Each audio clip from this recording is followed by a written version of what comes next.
الحمد لله وكفى والصلاة والسلام على من لا نبي بعده. أما بعد فأعوذ بالله من الشيطان الرجيم. بسم الله الرحمن الرحيم.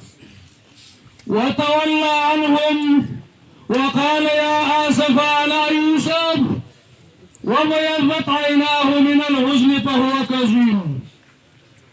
زمن خبركم د دوه شهیدانو د پلار باره کې کوم چې زمون مشر زمون قائد او زمون پیغمبر حضرت یعقوب علیہ السلام کړی و.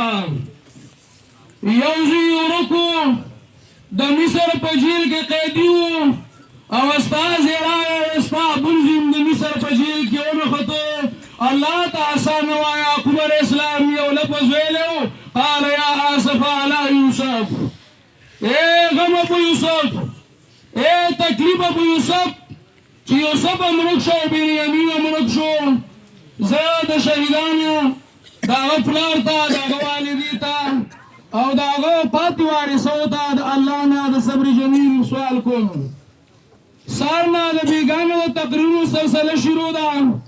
یوازې د پاکستان نه نه، یوازې د افغانستان نه نه، من د سالمې نړۍ نه دا مطالبه کوم چې د عالم وینه هغه بنده کړي او د عالم وینه خونخواره ده.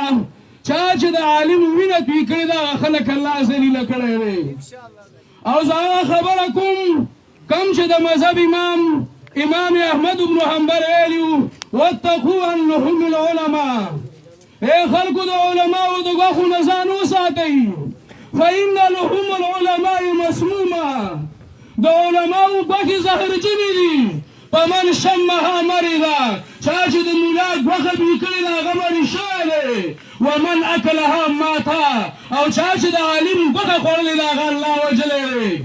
زه د سالمې نړۍ د هغه خلکو نه مطالبه کوم چې هغوی وایي موږ د بشري حقوقو علمبردار یو، موږ د انسانیت علمبردار یو.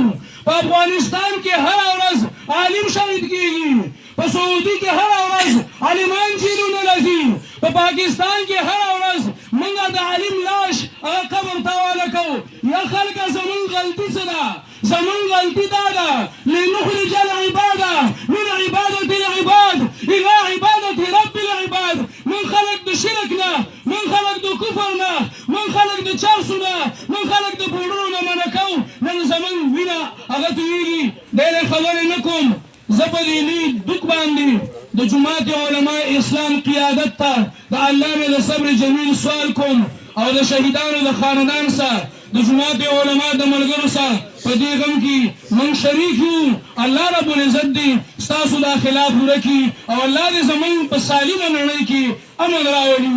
اقول قولي هذا استغفر الله لي ولكم ولسائر المسلمين.